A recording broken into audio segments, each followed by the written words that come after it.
ചെമ്പനിപ്പൂ സീരിയലിന്റെ വരാനിരിക്കുന്ന episode review വിശേഷങ്ങളിലേക്ക് എല്ലാവർക്കും സ്വാഗതം. കഴിഞ്ഞ എപ്പിസോഡിൽ നമ്മൾ അവസാനിപ്പിച്ചിട്ടുണ്ടായിരുന്നു സച്ചിയുടെയും രേവതിയുടെയും വിവാഹ വാർഷികത്തിന് മഹിമ വന്നിട്ടുണ്ടായിരുന്നു. അതും 2 സ്വർണ്ണവളയൊക്കെ ആയിട്ട് രേവതിക്ക് ഗിഫ്റ്റ് കൊടുക്കാൻ വേണ്ടിയിട്ട്. രേവതി അത് സ്വീകരിച്ചില്ല എന്നുള്ള കാര്യം മാത്രമല്ല, വർഷയ്ക്ക് അത് കൊടുക്കുകയും ചെയ്തിട്ട് പ്രശ്നം സോൾവ് ആക്കുന്ന രീതിയിലാക്കുകയാണ് കേട്ടോ ചെയ്യുന്നത്. അതേസമയം അച്ചമ്മയ്ക്കാണെന്നുണ്ടെങ്കിൽ മഹിമയുടെ സ്വഭാവവും സംസാരമൊന്നും അത്ര ഇഷ്ടപ്പെടുന്നില്ല, കണക്കിന് കൊടുത്തും കൂടി വിടുന്നുണ്ട്. അപ്പോഴേക്കും മഹിമ ആകെ നാണം കെട്ടിട്ടാണ് കേട്ടോ പോകുന്നത്. ആ എപ്പിസോഡിന്റെ വിശേഷങ്ങൾ കേൾക്കാത്തവർ ആരെങ്കിലും ഉണ്ടെന്നുണ്ടെങ്കിൽ ലിങ്ക് ഞാൻ ഐക്കാട്ടിലും അതുപോലെ പിൻ കമന്റ് ആയിട്ടും കൊടുത്തേക്കാവേ.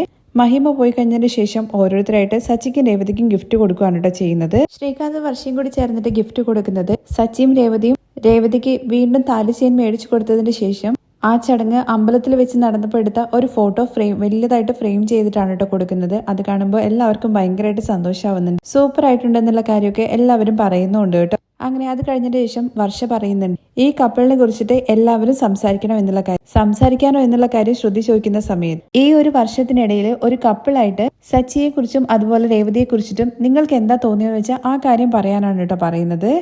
വർഷ ഈ കാര്യത്തെക്കുറിച്ച് പറയുമ്പോൾ നല്ല കാര്യമാണ്. ഓരോരുത്തരുടെ മനസ്സിൽ എന്താ ഉള്ളതെന്ന് വെച്ചാൽ പറയാൻ വേണ്ടിയിട്ട് അച്ഛമ്മയും പറയുന്നുണ്ട് കേട്ടോ. പക്ഷെ ഇത് കേട്ട് ചന്ദ്രമതി ചോദിക്കുന്നുണ്ട്, എന്താ വർഷേ ഇതിന്റെയൊക്കെ ഒരു ആവശ്യം എന്താണ്? ഇതെന്താ 1 ഇയറിലെ ബഡ്ജറ്റോ മറ്റോ ആണോ കാര്യങ്ങളൊക്കെ പറയാൻ വേണ്ടിയിട്ട്? ഒരു വർഷത്തിനിടയ്ക്ക് ഇവരെ കുറിച്ച് ആർക്ക് എന്ത് പറയാനെന്നുള്ള കാര്യം ചോദിക്കുമ്പോഴേക്കും രവി ചന്ദ്രമതിക്കുള്ള മറുപടി കൊടുക്കുകയാണ്. അത് ഓരോരുത്തർ സംസാരിക്കുന്ന രീതി പോലെ ഇരിക്കും. എന്തായാലും വർഷ പറയുന്നത് കേട്ടില്ലേ നീ? അങ്ങനെ വർഷ പറയുന്നുണ്ട്, ശ്രീകാന്തെ എന്തായാലും ഇത് നല്ലൊരു മെമ്മറി ആയിരിക്കും, ഞാൻ വീഡിയോ എടുക്കാം ശരി എന്ന് പറഞ്ഞിട്ട് ആദ്യം തന്നെ സുധീരുടെ അടുത്ത് സംസാരിക്കാൻ വേണ്ടി പറയാണ് കേട്ടോ. ഞാനോ എന്ന് സുധി ചോദിക്കുന്ന സമയത്ത് പറ, ശരി ഓക്കെ എന്നൊക്കെ പറഞ്ഞിട്ട് എഴുന്നേറ്റ് നിൽക്കുവാണേ Sudhi. Happy wedding anniversary, best wishes എന്ന് പറഞ്ഞിട്ട് എഴുന്നേറ്റതുപോലെ തന്നെ തിരിച്ചിരുന്ന് ആള് കേക്ക് തിന്നാൻ തുടങ്ങുവാണേ.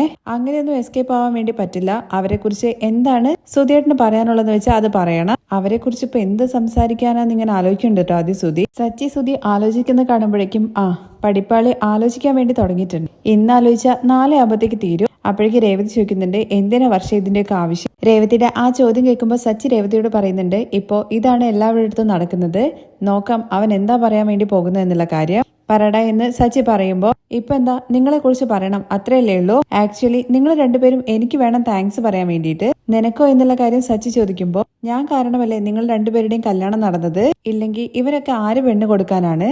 അത് കേട്ടിട്ട് ശ്രുതിയും അതുപോലെ ചന്ദ്രമതി ചിരിക്കാണ് കേട്ടോ. ജോലിയും കൂലിയും ഒന്നുമില്ല, ചുമ്മാ ചുറ്റിക്കറങ്ങിക്കൊണ്ടിരിക്കല്ലായിരുന്നോ? അവന്റെ സംസാരം കേൾക്കുമ്പോഴേക്കും അച്ഛമ്മ ചോദിക്കുന്നുണ്ട് കേട്ടോ, അവരെ കുറിച്ചുള്ള നല്ല കാര്യങ്ങൾ പറയാൻ വേണ്ടിയിട്ട് നീ എന്ത് സംസാരിക്കുന്നത്? അച്ഛമ്മ എന്റെ മനസ്സിലുള്ള കാര്യങ്ങൾ പറഞ്ഞു, അത്രേ ഉള്ളൂ. എന്തായാലും ബെസ്റ്റ് വിഷസ് എന്ന് പറയുന്നുണ്ട് കേട്ടോ. എടാ നീ സംസാരിച്ചത് തന്നെ ധാരാളമാണ്, നീ കേക്ക് കഴിക്കാൻ വേണ്ടി നോക്ക്. അടുത്തത് വർഷ പറയുന്നുണ്ട്, ശ്രുതി ചേച്ചി സംസാരിക്കൂ. അപ്പോഴേക്കും ശ്രുതിക്ക് ടെൻഷൻ ആവുന്നുണ്ട് കേട്ടോ. ആദ്യം ഹസ്ബൻഡിനെ ചേഞ്ച് ചെയ്യാനുള്ള പവർ വൈഫിന്റെ അടുത്താണ് ഉണ്ടാവുക. ഞാൻ ഈ വീട്ടിലേക്ക് വന്ന നാള് മുതൽ നോക്കുന്നുണ്ട് സച്ചി അവന്റെ വായ തോന്നുന്നത് പോലെ ഓരോരോ കാര്യങ്ങൾ മറ്റുള്ളവരെ കുറിച്ച് പറയുകയും അതുപോലെ തന്നെ അടി ഉണ്ടാക്കുകയും ചെയ്യും. അതും രേവതി കണ്ടില്ല എന്നുള്ള മട്ടിൽ നടക്കും. അവര് കുറച്ചെങ്കിലും ഡീസൻസിയോടും അതുപോലെ തന്നെ മാനേഴ്സോടും കൂടി ഇരിക്കണം എന്നുണ്ടെങ്കിൽ അത് രേവതി നിന്റെ കയ്യിലാണുള്ളത്. അടുത്ത് ആനിവേഴ്സറി ആകുമ്പോഴേക്കും സച്ചി മാറുമെന്ന് വിശ്വസിക്കുന്നു. കേട്ടില്ല രേവതി? പൗഡർ എടുത്തി പറഞ്ഞ കാര്യങ്ങളെല്ലാം രേവതി നീ നോട്ട് ചെയ്തിട്ടില്ലേ? പിന്നെ ഞാൻ വായ തോന്നുന്നതല്ല സംസാരിക്കുന്നത്, എന്റെ മനസ്സിൽ തോന്നുന്നതാണ്. അതൊന്നും ഒരിക്കലും മാറില്ല. പൗഡർ എടുത്തി പറയുന്നത് പോലെ ഭർത്താവിന്റെ ക്യാരക്ടർ മാറ്റാനുള്ള പവർ നിനക്കുണ്ടെന്നുണ്ടെങ്കിൽ നീ മാറ്റിക്കോ എന്ന് സച്ചി രേവതിയുടെ അടുത്ത് പറയാണേ. ഇതെല്ലാം കേട്ടിട്ട് വർഷ പറയുന്നുണ്ട് കേട്ടോ, ശ്രുതി ചേച്ചി നല്ല കാര്യമാണോ അതോ ചീത്ത കാര്യമാണോ പറഞ്ഞെന്നൊന്നും മനസ്സിലാകുന്നില്ല. എന്തായാലും ശ്രീകാന്ത് നീ സംസാരിക്കേ. ഞാൻ ജനിച്ചപ്പോൾ കണ്ടിട്ടുള്ള സച്ചേട്ടനും ഇപ്പൊ കാണുന്ന സച്ചേട്ടനും ഒരുപാട് വ്യത്യാസമുണ്ട്, ഒരുപാട് മാറിയിട്ടുണ്ട്. അതിന്റെ മുഴുവൻ ക്രെഡിറ്റും ചേച്ചിക്കാണ്. ഒരു ഡിഷില് ഉപ്പിന്റെ അളവ് കറക്റ്റ് ആയാൽ മാത്രമേ അതിന്റെ ടേസ്റ്റ് നന്നാവുള്ളൂ. അതുപോലെ തന്നെയാണ് നമ്മുടെ ലൈഫിലുള്ള ആള് കറക്റ്റ് ആയാൽ മാത്രമേ നമ്മുടെ ലൈഫ് സൂപ്പർ ആകുകയുള്ളൂ. സച്ചിയേട്ടനും രേവതി ചേച്ചിയും മെയ്ഡ് ഫോർ ഈച്ച് അതർ ആണെന്നൊക്കെ പറയാണ് കേട്ടോ നമ്മുടെ ശ്രീകാന്ത്. ഇത് കേട്ട ഉടനെ തന്നെ സച്ചി എന്ത് എന്ന് ചോദിക്കാണ്ട്, സച്ചിയേട്ട ഒരാൾക്ക് വേണ്ടിയിട്ട് മറ്റൊരാൾ ജനിച്ചു എന്നുള്ള രീതിയിലാണ് പറഞ്ഞത് എന്ന് ദേവു പറയാണേ. ഓ അങ്ങനെ, എന്തായാലും സൂപ്പർ എടാ എന്ന് പറഞ്ഞിട്ട് പുറത്തൊരു തട്ടൊക്കെ കൊടുക്കുന്നുണ്ട് കേട്ടോ ശ്രീകാന്തിന്റെ. അങ്ങനെ അടുത്തതായിട്ട് വർഷയുടെ അടുത്ത് പറയാണേ, ഞാൻ വീഡിയോ എടുക്കാം എന്ന് പറഞ്ഞിട്ട് വർഷയുടെ കയ്യിൽ നിന്ന് ഫോൺ മേടിച്ചിട്ട് ശ്രീകാന്ത് വീഡിയോ എടുത്തോണ്ടിരിക്കുകയാണ്. അങ്ങനെ വർഷ പറയുന്നുണ്ട് കേട്ടോ, ഇന്ന് ഞാനും ശ്രീകാന്തും ഒന്നായിട്ട് ഇരിക്കാൻ വേണ്ടിയിട്ട് കാരണം രേവതി ചേച്ചിയാണ് എന്നുള്ള കാര്യം. നന്നായി, ഞാനാണ് നിങ്ങളെ രണ്ടുപേരെയും കല്യാണം കഴിപ്പിച്ചത് എന്നുള്ള കാര്യം പറഞ്ഞിട്ട് എല്ലാവരും എന്നെ ചോദ്യം ചെയ്തുകൊണ്ടിരുന്നതാണ്. ചേച്ചിയുടെ ബ്ലെസ്സിങ്ങോട് കൂടിയിട്ടല്ലേ മാരേജ് നടന്നത്, അതാണ് ഞാൻ പറഞ്ഞത്. ഈ വീട്ടില് എനിക്ക് ഏറ്റവും കൂടുതൽ സപ്പോർട്ട് ചെയ്യുന്നത് രേവതി ചേച്ചിയാണ്. എന്റെ ലൈഫ് നന്നായിട്ട് ഇരിക്കുന്നുണ്ട്.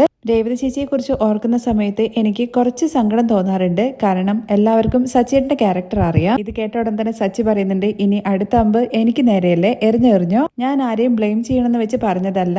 എന്നാ എപ്പോഴും ദേഷ്യപ്പെട്ട് അടിയുണ്ടാക്കുന്ന ഒരാളുടെ കൂടെ ലൈഫ് ഷെയർ ചെയ്യുന്നത് ഒരുപാട് ഡിഫിക്കൽട്ട് ആയിട്ടുള്ള കാര്യമാണ്. ആക്ച്വലി നമ്മളെല്ലാവരും കൂടി ചേർന്നിട്ട് രേവതി ചേച്ചിക്ക് വേണം അവാർഡ് കൊടുക്കാൻ. ഇത് കേൾക്കുമ്പോൾ അച്ഛമ്മ ചോദിക്കുന്നുണ്ട്, ഇവള് നല്ലതാണോ പറയുന്നത് ചീത്തതാണോ പറയുന്നത് എന്നുള്ള കാര്യം രവിയുടെ അടുത്ത്. ഇത് കേട്ട രവി രണ്ടും കൂടി ചേർന്ന് എന്തോ ആണ് അവള് പറയുന്നത്.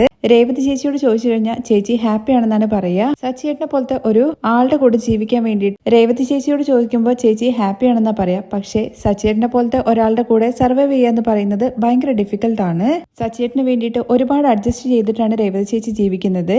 ഇതുപോലൊരു ലൈഫിലാണ് ഞാൻ ചെന്ന് പെട്ടതെങ്കിൽ ഉറപ്പായിട്ടും 1 year കടക്കോ എന്നുള്ള കാര്യം എനിക്ക് സംശയമാണ്. രേവതി ചേച്ചി എന്തായാലും ഒരുപാട് അഡ്ജസ്റ്റ് ചെയ്തിട്ടാണ് നടക്കുന്നത്. സച്ചേട്ടൻ കുറച്ച് അടിയുണ്ടാക്കുന്നതൊക്കെ കുറച്ച് കഴിഞ്ഞ് കഴിഞ്ഞാൽ ഇവരുടെ ലൈഫ് നന്നായിട്ടിരിക്കും. എന്തായാലും രണ്ടുപേർക്കും എന്റെ ബെസ്റ്റ് വിഷസ്. അതുമാത്രമല്ല എന്നെ ഒരുപാട് കെയർ ചെയ്യുന്ന രേവതി ചേച്ചിക്ക് താങ്ക്സ് എന്ന് പറഞ്ഞിട്ട് രേവതിയെ പോയിട്ട് കെട്ടിപ്പിടിച്ചിട്ട് ഉമ്മയൊക്കെ കൊടുക്കുന്നുണ്ട് കേട്ടോ നമ്മുടെ വർഷ.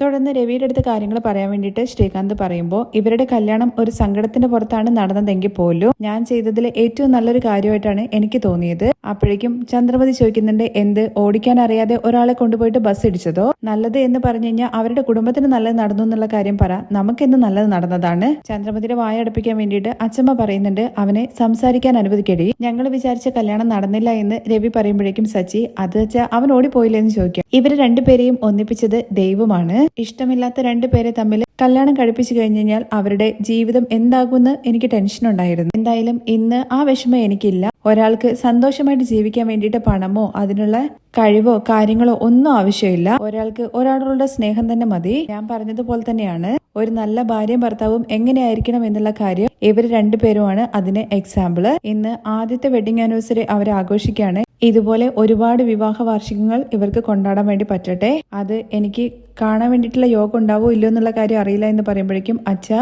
അതുവരെ അച്ഛൻ നല്ല സ്ട്രോങ് ആയിട്ട് തന്നെ ഉണ്ടാകും അച്ഛാ.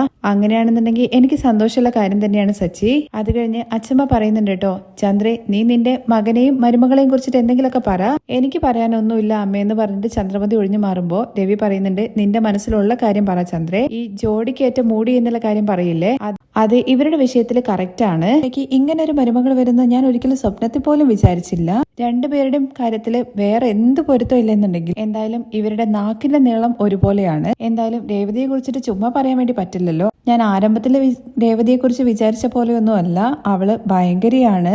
എന്തായാലും ഇവിടെ ഭാര്യയുടെ വാക്കൊന്നും ഭർത്താവ് കേൾക്കുന്നില്ല. പക്ഷെ സച്ചിയാണെന്നുണ്ടെങ്കിൽ രേവതി പറയുന്ന കാര്യത്തിന് അപ്പാടെ തലയാട്ടും, തഞ്ചാവൂർ ബൊമ്മ മാതിരി. ആ സമയത്ത് നമ്മുടെ സച്ചിയാണെന്നുണ്ടെങ്കിൽ തഞ്ചാവൂർ ബൊമ്മയെ പോലെ ഇങ്ങനെ തലയാട്ടുന്നുണ്ട് കേട്ടോ. രേവതി ഇവിടെ വന്നതിന് ശേഷമാണ് ഈ വീടിനെ കുറിച്ചിട്ട് ഈ ഏരിയയിലുള്ള എല്ലാവർക്കും അറിയുന്നത്. അതിനു മുമ്പ് വീട് ഭയങ്കര ശാന്തമായിരുന്നു. എന്തായാലും ഇവള് വന്നതിന് ശേഷമാണ് ഈ വീട്ടിൽ മാസത്തിലൊരു പ്രശ്നം, അല്ലല്ലല്ല ആഴ്ചയിലാഴ്ചയിലെ പ്രശ്നം. ഈ നാട്ടിലുള്ള എല്ലാവർക്കും അതറിയാം. അതും കുഴപ്പമില്ല, വീടിന് മുമ്പിൽ പൂക്കട വെച്ചിട്ട് വീടിന്റെ അടുത്ത് മൊത്തം ഫേമസ് ആയി. ചന്ദ്രമതിയുടെ സംസാരമൊക്കെ കേൾക്കുമ്പോഴേക്കും ദേവ് ചോദിക്കുന്നുണ്ട്, അമ്മേ ചേച്ചിയെ കുറിച്ചിട്ട് എന്താ ഇവർ ഇങ്ങനെയൊക്കെ പറയുന്നത്, നന്നായിട്ട് കണക്കിനങ്ങ് പറഞ്ഞാലോ എന്നുള്ള കാര്യം ചോദിക്കുമ്പോൾ എനിക്കും ദേഷ്യം വരുന്നുണ്ട്. പക്ഷെ നീ മിണ്ടാതിരിക്കുക എന്നുള്ള കാര്യം പറയണ ലക്ഷ്മി. അവസാനമായിട്ട് ചന്ദ്രമതി പറയുന്നുണ്ട് കേട്ടോ, എന്തൊക്കെ പ്രശ്നം വന്നു കഴിഞ്ഞാലും അവള് അതെല്ലാം താണ്ടി നിൽക്കും. അത് കേൾക്കുമ്പോൾ എല്ലാവർക്കും സന്തോഷമാവുന്നുണ്ട് കേട്ടോ. ആരാണ് എന്താണെന്നുള്ള കാര്യം നോക്കാതെ ചവിട്ടി മെതിച്ച് അവള് മേലെ പോയിക്കൊണ്ടേയിരിക്കും. അങ്ങനെ പെട്ടവളാണ് അവള്. ശരിക്കും ചന്ദ്രമതി കളിയാക്കാനാണോ അതോ അവരെ പുകഴ്ത്തിയിട്ടാണോ പറയുന്നതെന്ന് ആർക്കൊന്നും മനസ്സിലാവുന്നില്ല കേട്ടോ. എന്തായാലും ഇവർക്ക് രണ്ടുപേർക്കുള്ള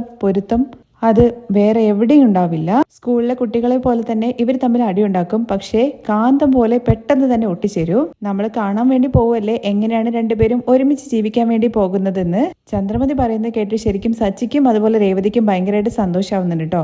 പക്ഷെ ശ്രുതിക്ക് കാര്യമൊന്നും മനസ്സിലാവുന്നില്ല. ചന്ദ്രമതി ശരിക്കും കളിയാക്കുന്ന രീതിയിലാണ് കേട്ടോ ഓരോ കാര്യങ്ങൾ പറഞ്ഞത്. പക്ഷെ അച്ഛമ്മ പറയുന്നുണ്ട്, ആഹാ രവി കൊള്ളാലോ, രണ്ടുപേരെയും കുറിച്ചിട്ട് ചന്ദ്രമതി നല്ല പുകഴ്ത്തിയിട്ടാണല്ലോ സംസാരിച്ചത്. അപ്പോഴേക്കും ശ്രീകാന്ത് ചെന്നിട്ട് അമ്മയുടെ കൈ പിടിച്ചിട്ട് കുലുക്കുകയാണ് കേട്ടോ. അമ്മ സൂപ്പറായിട്ട് സംസാരിച്ചിട്ടുണ്ടെന്നൊക്കെ പറഞ്ഞിട്ട് അപ്പൊ ചന്ദ്രമതി തന്നെ ഇങ്ങനെ വാ പൊളിച്ചിങ്ങനെ നോക്കുവാണ്. അടുത്തതായിട്ട് അച്ഛമ്മയോട് സംസാരിക്കാൻ വേണ്ടി പറയാണ് കേട്ടോ. ഇത് കേട്ട ഉടനെ അച്ഛമ്മ ചോദിക്കുന്നുണ്ട്, ഞാൻ പറയാൻ വേണ്ടിയിട്ട് എന്താടാ ഉള്ളത്, നമ്മൾ എന്ത് ജീവിതമാണ് ജീവിക്കുന്നത് എന്നുള്ള കാര്യം വാക്കുകൊണ്ട് പറയാൻ വേണ്ടി പറ്റില്ല, നമ്മൾ ജീവിച്ചിട്ടാണ് കാണിക്കേണ്ടത്. സച്ചി നീയും രേവതിയും ഇപ്പൊ എങ്ങനെയാണോ ഉള്ളത് അതുപോലെ തന്നെ ഇരിക്കണം, അത് മാത്രം മതി ഈ അച്ഛമ്മയ്ക്ക്. അടുത്തതായിട്ട് സച്ചിയുടെ അടുത്ത് രേവതി ചേച്ചിയെ കുറിച്ചിട്ട് പറയാൻ വേണ്ടി പറയാണ് കേട്ടോ ശ്രീകാന്ത്. ആ സമയത്ത് എല്ലാവരും സച്ചിയെ തന്നെ നോക്കുന്നുണ്ട്. അല്ല, നിങ്ങളെന്തിനാ എല്ലാവരും എന്നെ നോക്കുന്നത്? നീ സംസാരിക്കുന്ന സമയത്ത് സച്ചി നിന്നെ അല്ലാണ്ട് പിന്നെ ആരാടാ നോക്കാന്ന് ചോദിക്കുകയാണ് രവി. എന്താടാ പറയേണ്ടതെന്ന് സച്ചി വീണ്ടും ചോദിക്കും. നിങ്ങളുടെ മാരേജ് ലൈഫിനെ കുറിച്ച് സംസാരിക്കൂ, രേവതിയെ കുറിച്ച് സംസാരിക്കൂ എന്ന് വർഷ പറയാണേ.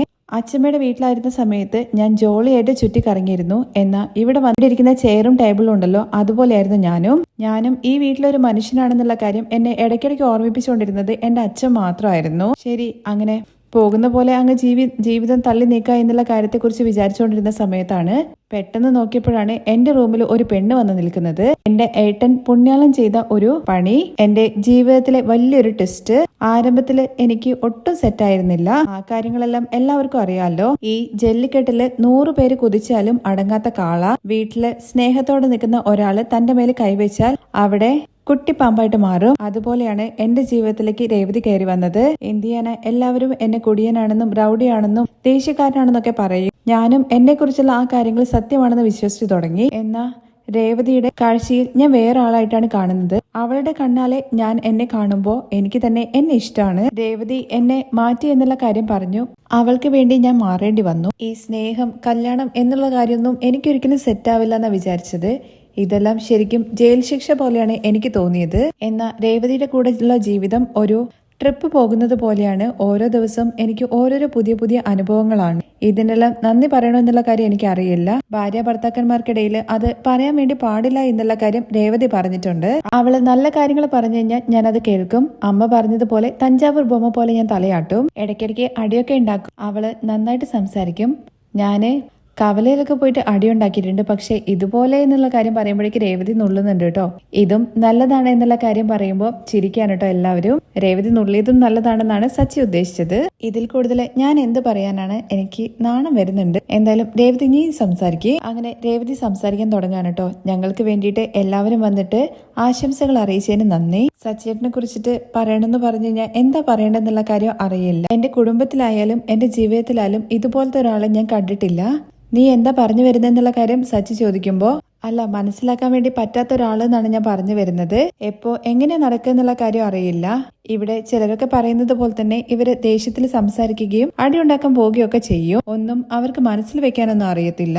ഒരു കുഞ്ഞിന്റെ മനസ്സാണ് സച്ചിയേട്ടന്. ഞങ്ങൾക്ക് നാളെ ഒരു കുഞ്ഞ് പിറന്നാലും എന്റെ ആദ്യത്തെ കുഞ്ഞ് ഇതാ സച്ചിയേട്ടൻ തന്നെയാണ്. അത് കേൾക്കുമ്പോൾ ചന്ദ്രമതി വാ പൊളിച്ച് ഇങ്ങനെ നോക്കുന്നുണ്ടേ. സ്നേഹം തോന്നിക്കഴിഞ്ഞു കഴിഞ്ഞാൽ അവർക്ക് വേണ്ടിയിട്ട് സച്ചിയേട്ടൻ എന്തും ചെയ്യും. എന്റെ ജീവിതം ആരംഭിക്കുന്ന സമയത്ത് ഞാനും ഭയന്നിരുന്നു. പക്ഷെ എന്റെ അമ്മയും അതുപോലെ തന്നെ അച്ഛനും കൂടി ചേർന്നിട്ട് എനിക്ക് നല്ലൊരു ജീവിതമാണ് തന്നിരിക്കുന്നത്. ഞാൻ വിചാരിച്ചതിനേക്കാൾ കൂടുതൽ ഇപ്പോൾ എന്റെ ജീവിതം ഭയങ്കര സന്തോഷമാണ്. എനിക്ക് വേണ്ടിയിട്ട് ഒരു അടയാളം ഉണ്ടാക്കി തന്നത് സച്ചിയേട്ടനാണ്. സച്ചിയേട്ടനെ വിശ്വസിച്ച് കടൽ വരെ കിടക്കാൻ ഞാൻ തയ്യാറാണ്. വിശ്വസിക്കുന്നവരെ ഒരിക്കലും സച്ചിയേട്ടൻ ചതിക്കില്ല, ഒരിക്കലും കൈവിടത്തുമില്ല. സച്ചിയേട്ടന് ഒരുപാട് നല്ല ഗുണങ്ങളുണ്ട്. എന്നാൽ സച്ചിയേട്ടന്റെ ചില ശീലങ്ങളാണ് അത് മറയ്ക്കുന്നത്. ഈ പഴക്കം സച്ചിയേട്ടന് പണ്ട് മുതലേ ഉണ്ടായിരുന്നില്ല. അത് പാതിയിൽ വന്നതാണെന്നുള്ള കാര്യം പറയുമ്പോഴേക്കും സുധി കേക്ക് തിന്നോണ്ടിരിക്കുകയാണല്ലോ, അത് സ്റ്റോപ്പ് ചെയ്യാണ് കേട്ടോ. സുധി കാരനാണല്ലോ ഈ സംഭവങ്ങളൊക്കെ ഉണ്ടായത്. സച്ചിയാണെന്നുണ്ടെങ്കിൽ സുധിയെ ശ്രദ്ധിക്കുന്നുണ്ട് കേട്ടോ. നല്ല ആർത്തി പണ്ടാരം പോലെ തിന്നോണ്ടിരിക്കുകയായിരുന്നു കേക്ക്. ഈ ഒരു ഒറ്റ വാക്ക് കേട്ടപ്പോഴേക്കും സുധിയുടെ തീറ്റ അങ്ങ് നിൽക്കുന്നുണ്ട്. സച്ചിയുടെ ജീവിതത്തിൽ എന്തോ ഒരു കാര്യം നടന്നിട്ടുണ്ട്. അതുകൊണ്ടാണ് സച്ചിയുടെ ജീവിതം തന്നെ മാറിയത്. അപ്പോഴേക്കും ചന്ദ്രമതിക്കും ആകെ ടെൻഷൻ ആവുന്നുണ്ട് കേട്ടോ. അത് ഇത്രയും നാളായിട്ട് സച്ചിയേട്ടൻ എന്നോട് പറഞ്ഞിട്ടില്ല. ഒരുപക്ഷെ എന്നെ മൊത്തമായിട്ടും സച്ചിയേട്ടൻ ഭാര്യയായിട്ട് അംഗീകരിച്ചിട്ടില്ല എന്ന് തോന്നുന്നു. ആ കാര്യം എൻ്റെ അടുത്ത് പറയുന്ന ദിവസമായിരിക്കും സച്ചിയേട്ടൻ എന്നെ പൂർണ്ണമായിട്ടും ഭാര്യയായിട്ട് അംഗീകരിക്കുന്നത്. അപ്പോഴേക്കും ചന്ദ്രമതിക്ക് ആകെ ടെൻഷൻ ആവുന്നുണ്ട് കേട്ടോ. സച്ചിയുടെ മുഖം വാടുന്നുണ്ട്. സുധിയാണെങ്കിൽ സ്റ്റക്കായ പോലെ ഇങ്ങനെ നിൽക്കുവാണേ. അങ്ങനെ സച്ചിയാണെന്നുണ്ടെങ്കിൽ ടോപ്പിക്കിൽ നിന്ന് ഡൈവേർട്ട് ചെയ്യാൻ വേണ്ടിയിട്ട് അങ്ങനെയാണെങ്കിൽ അവസാനം വരെ നീ മുക്കാൽ ഭാര്യയായിട്ട് നിന്നാ മതി എന്ന് പറയാണേ. എന്താണ് നീ പറയുന്നത് രവി ചോദിക്കുന്ന സമയത്ത് അവള് സംസാരിച്ച് പോകുന്നത് കണ്ടില്ലേ, ഇങ്ങനെ പോയി കഴിഞ്ഞ് കഴിഞ്ഞാൽ അവൾ വലിയ പ്രസംഗം നടക്കും. ഇതെന്താ വല്ല കോമ്പറ്റീഷനും ആണോ, എല്ലാവരും പോവാൻ നോക്കുക എന്ന് പറഞ്ഞിട്ട് ടോപ്പിക്ക് മെല്ലെ ഡൈവേർട്ട് ചെയ്ത് കളയാനിട്ടോ നമ്മുടെ സച്ചി. അത് കഴിഞ്ഞ് ചന്ദ്രമതിയുടെ വീട്ടിൽ പുറത്താണെന്നുണ്ടെങ്കിൽ നമ്മുടെ ശരത്ത് കുറെ സാധനങ്ങളൊക്കെ മേടിച്ചിട്ട് സച്ചിന്റെ വീട്ടിലേക്ക് ഇങ്ങനെ കയറി വരുന്നുണ്ട് കേട്ടോ. അതേസമയം ഉള്ളില് ലക്ഷ്മിയുടെ അടുത്ത് അവരെ കുറിച്ചിട്ട് സംസാരിക്കാൻ വേണ്ടി പറയാണ്. അപ്പോഴാണ് ശരത്ത് കയറി വരുന്നത് കാണുന്നത്. എല്ലാവരും ഷോക്കായിട്ട് അങ്ങനെ നിൽക്കുന്നുണ്ട്. അവനെ കാണുന്ന സമയത്ത് ദേവുവിന്റെ അടുത്ത് ലക്ഷ്മി ചോദിക്കുന്നുണ്ട്, ഇവൻ എന്തിനാണ് ഇങ്ങോട്ടേക്ക് വന്നത് എന്നുള്ള കാര്യം. അപ്പൊ ദേവു പറയുന്നുണ്ട്, അറിയില്ല അമ്മയെന്ന്. സച്ചിയാണെന്നുണ്ടെങ്കിൽ ഇങ്ങനെ മെല്ലെ നടന്നു പോകുമ്പോഴേക്കും രേവതി പിടിച്ചു വെക്കുന്നുണ്ട് കേട്ടോ. ആ രംഗത്തോട് കൂടിയിട്ടാണ് മറ്റൊരു എപ്പിസോഡിന്റെ രംഗം അവസാനിക്കുന്നത്. ഇനി ശരത്ത് എന്തൊക്കെ പ്രശ്നങ്ങൾ ഉണ്ടാക്കാൻ വേണ്ടി പോകുന്നുള്ള കാര്യമൊക്കെ നാളത്തെ എപ്പിസോഡിൽ കേൾക്കാൻ സാധിക്കുന്നതാണ്. ബാക്കി വിശേഷങ്ങൾ കേൾക്കാൻ താല്പര്യം ഉണ്ടെന്നുണ്ടെങ്കിൽ നെക്സ്റ്റ് എപ്പിസോഡിൽ നിന്ന് കമന്റ് ചെയ്യണേ. താങ്ക്